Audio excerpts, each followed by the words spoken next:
Hi, welcome to Dewdrops. My name is Beth.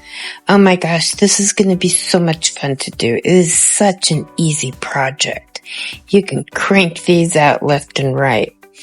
How we're starting today is we are taking these little dewdrops and you're getting the medium-sized dewdrop and cutting 2 of those. And you're going to clip off the very tip. You don't want the tip on there. So you're going to clip that tip off and then you're going to just cut it as evenly as possible and have 2 parts. And you're going to need to do 1 more of those and 1 of the little tiny ones.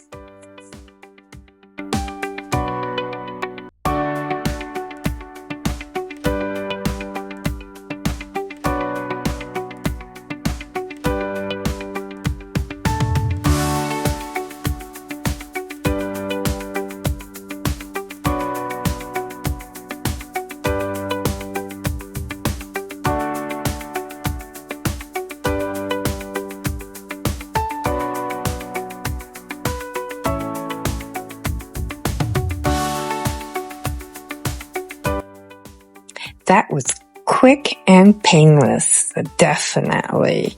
Now that we've got those cut up, we are going to add some resin to a little cup. I like using the Let's Resin UV resin. It's the clear hard type, so it's the low viscosity. But I still do like to heat my resin up because my home is very cold. And plus that just makes sure all the bubbles go away. Then once I have done that, I'm going to use that for dipping my pieces in there, my pieces of wire. Because you're going to want to cure each section in. Otherwise, it's going to move around and get frustrating. Even when you do cure them in like this, sometimes when you do move them around, they just pop out, and you'll see that happen in a moment. But right now, I am kind of crossing it over, kind of giving it bunny ears. And see, it popped out, just like I thought it was going to. Yeah, and you just cure it back in there. Usually it means I didn't cure it long enough. So once you get it in there, and you cure it in, and you know it's going to stay, you start adding the other parts, and you're gonna have to cut pieces down to the size that you want them. It is a very small area, so you are going to be using pretty small pieces.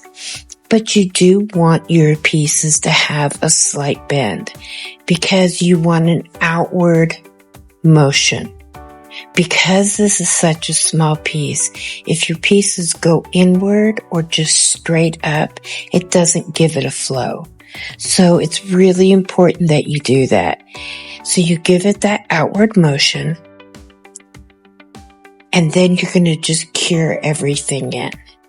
And like I said, this piece is so simple because once we get this part done, we're going to be adding our resin, curing it in, and trying very hard not to get any bubbles. And then we're going to add our color. Those are the only real steps that there are in this one. There's a very little wire work to do because of using these open back bezels. It works great. So as you see here, I'm curing in each and every little section. And now I'm going to be adding just the rest of that resin to it, just to cover the wire. I use the lighter to make sure I pop all the top bubbles and cure it in. And now we're going to put the gilding adhesive. This is the adhesive that I had been trying out, TWC. I will be putting in the description. I love this stuff. It is thick, but easy to clean up. So now we're going to add our Let's Resin Chameleon flakes. And the order of what I have here is exactly how I did it. I put the brown yellow in the middle. Then I did the olive pink over the brown yellow a little farther out. And that's what I did with each color. I kind of blossomed it out so that I ended with the violet blue all the way on the edge.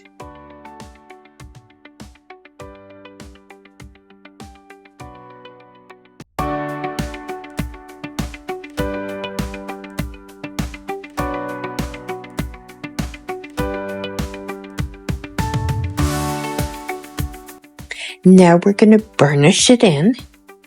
You first need to tamp it down. You need to get your colors stationary. Once you tamp it down, you burnish it in with your brush, and you want a very stiff brush to do this. Now your first layer of resin, you want to do a very thin layer. It will only take maybe about a minute to cure, and it doesn't have to be completely cured. Now we're going to be putting some resin on there, curing it for maybe 10-15 seconds at the most. And now we're going to add our back. I am using the Let's Resin Chameleon powder in teal.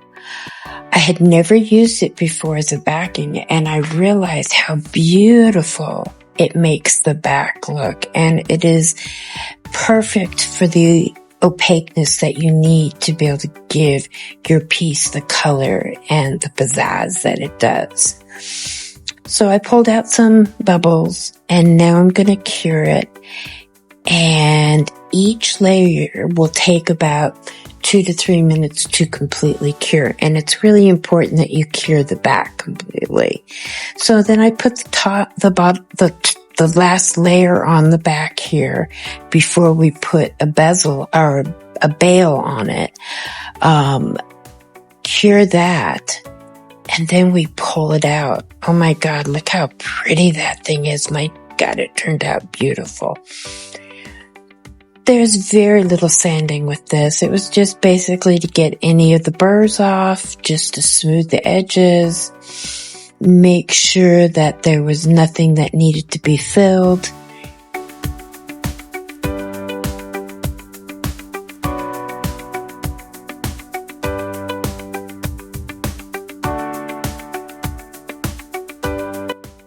Now we're going to make the bail. This is such a simple bail to make. I make it all the time. I love it. It adds a little personal effect to it. I use my bail making tool. I use the second to the smallest size. It's big enough to get most jump rings through, small jump rings through, but not too big that it looks ridiculous on the piece. So I do 1.5 to 2 rounds, depending on how thick I want it. And then I cut the shank part down to size, and I resin it on.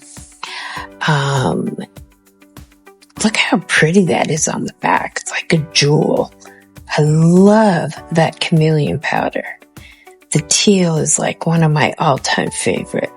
So you're seeing there how small I'm making it, how short I'm making it. And I do that on purpose because I don't want it to be intrusive. I make it as long as necessary to hold it on there properly. Now I'm going to be putting resin on the bail, and then I take my piece and lay it on top of the bail. I don't turn it over at this point. And the reason why is I'm able to see exactly where I put it, and then I know it's in the exact place I want it by looking at it from the front. I cure that little part in, and then I cover the back with resin one more time.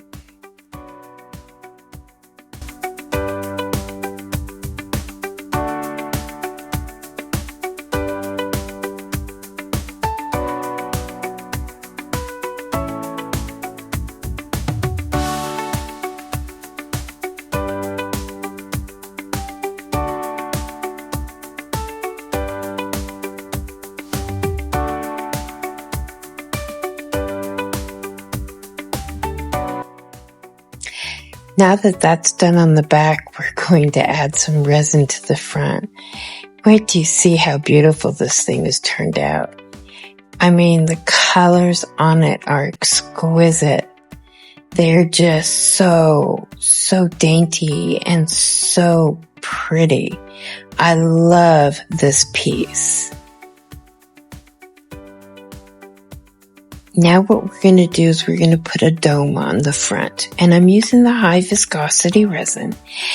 And it's really important that you turn your resin upside down before you pour it, because you're going to want it into the spout.